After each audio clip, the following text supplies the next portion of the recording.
Ciao Raga! Musta Raga? Welcome sa inyong lahat.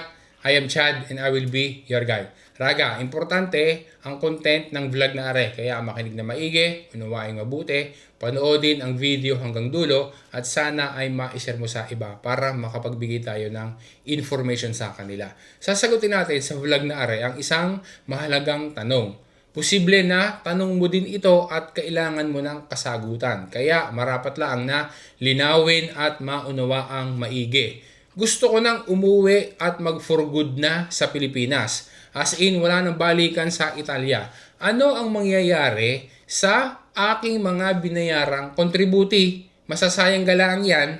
Entitled ka na makatanggap ng pensyon ni Vikyaya kahit na mag-for good na sa Pilipinas na bata pa at wala pa sa pensionable age at ma-expire ang permeso di soggiorno? Ang sagot Raga ay oo, pwede yan. Paano? Sino ang pwede? At kanino maaaring humingi ng assistance kung nasa Pilipinas na? Sagutin natin ang mga tanong na yan Raga. Dopo na sigla, partiamo!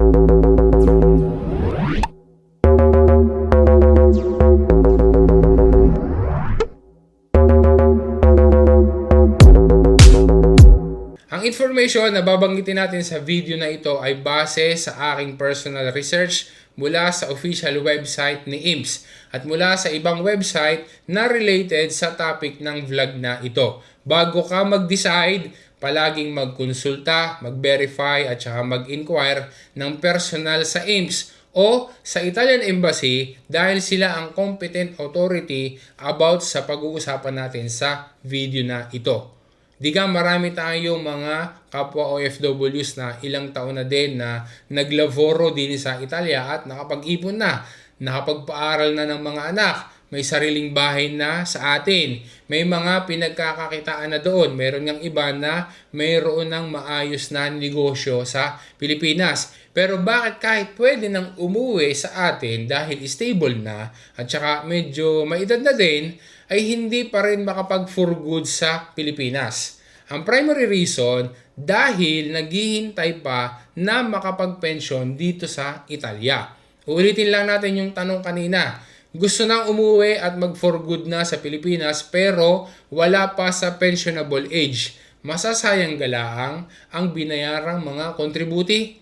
Entitled ka na makatanggap ng pensyon ni Vikyaya kahit wala sa Italia at nandoon na sa Pilipinas? Ang sagot Raga ay pwede.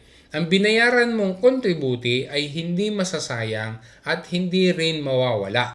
Base din sa serbisyo na are sa official website ni IMS, ang prestazione pensionistica or pension benefit ay pwedeng i-request ng mga foreign workers na nagbayad ng kontributi dito sa Italia kahit na sila ay rimpatriati definitivamente o bumalik sa kanilang country of origin at hindi na bumalik sa Italia. Ang mga foreign citizens ng parehas na EU countries at non-EU countries, meaning kasama tayong mga Pilipino, kapag ikaw ay regular na nagtrabaho sa Italia, mayroong kontrato di lavoro na hindi stagionale at nagbayad ng kontributi mo, entitled ka sa pensyon, kagaya din ng karapatan ng mga Italyani kahit na ikaw ay ritornato per sempre sa paese di origine mo. Basta ang importante lang ay ma-meet mo ang mga requirements established by law para makatanggap ka ng pensyon kahit na umuwi ka nang ikaw ay bata pa, ibig sabihin ay wala ka pa dun sa pensionable age at mag-stay na for good sa Pilipinas. Nananatili ang karapatang makatanggap ng pensyon ni Vikyaya kahit na mag-for good na sa atin. Pero matatanggap lang yan pagsapit pa din sa pensionable age. Base pa din sa sito ni IMS, ang mga foreign workers na naasunto after ng January 1, 1996, just in case umuwi na sa kanyang paese, maaari pa ding makatanggap ng pensyon ni Vikyaya. Calculated doon sa tinatawag na sistema kontributibo. Pagsapit ng pensionable age, meaning 67th birthday para sa taong 2023 to 2024, take note na posible na mabago yan depende sa life expectancy. Sa ganyang case, kahit hindi na kompleto ang 20 years na contributi IMS. Samantalang, ang mga naasunto naman na before 1996, calculated naman base sa sistema retributivo o misto. Ganun pa din ang required na edad, pero dapat na mayroong 20 years na contributing IMPS. Kung sakaling pumanaw ang worker, pagkatapos maabot ang pensionable age, ang pension ay matatanggap pa din ng kanyang beneficiary or family members as long as ang lahat ng mga kondisyong itinakda ay natugunan ng worker.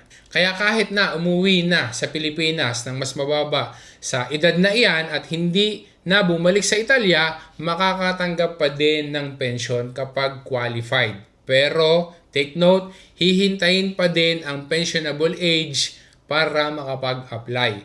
Example, 60 years old ka palaang or 50 years old ka palaang o ang edad ay mas mababa doon sa nakatakdang pensionable age. Poy, umuwi ka na sa Pilipinas at hindi na bumalik sa Italia at okay ang mga binayaran mo na kontributi.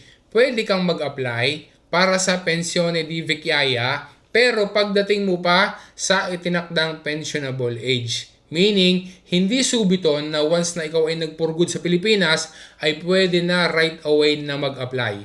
Hihintayin pa din na sumapit sa pensionable age. Paano naman iyan i-process? Base pa din sa official website ni IMPS, ang application ay ipaprocess sa sito ni IMPS. Kung nasa Pilipinas ka na at ikaw ay merong speed, pwedeng ikaw mismo ang mag-process niyan. Kung wala kang credentials at hindi ka maka-access, hindi ka maka-login at kailangan mo ng assistance, pwede ka ding mag-inquire at humingi ng assistance sa Italian Embassy at mag-present ng dumanda doon. Kapag nagpunta ka din sa sito ni Italian Embassy sa Manila, nandyan ang address nila, contact numbers nila, pati yung email address para makapag-inquire ka. May accredited din na patronato na pwede kang hinga ng tulong kahit nasa Pilipinas ka na. Mayroong Patronato Acli Manila, nandyan yung email address nila at pwedeng mag-send sa kanila ng message via FB Messenger. Pwede mo ding i-check yung Facebook page ni Patronato Acli Philippine para sa iba pang mga detalye. At are ang isa sa mga services nila na pwedeng makatulong sa iyo. Clarification, pwede din iyan para doon sa mga nakauwi na dati pa sa Pilipinas bago pa mapanood ang video na to at bago pa nila nalaman ang info na ito. Sa katunayan, yung dating nakapanood ng video ko about sa topic na ito almost 3 years ago, ginawa niya ang instructions sa video. At dahil qualified, nakatanggap na ng pension ang mother niya kahit matagal nang nag-for good sa Pilipinas.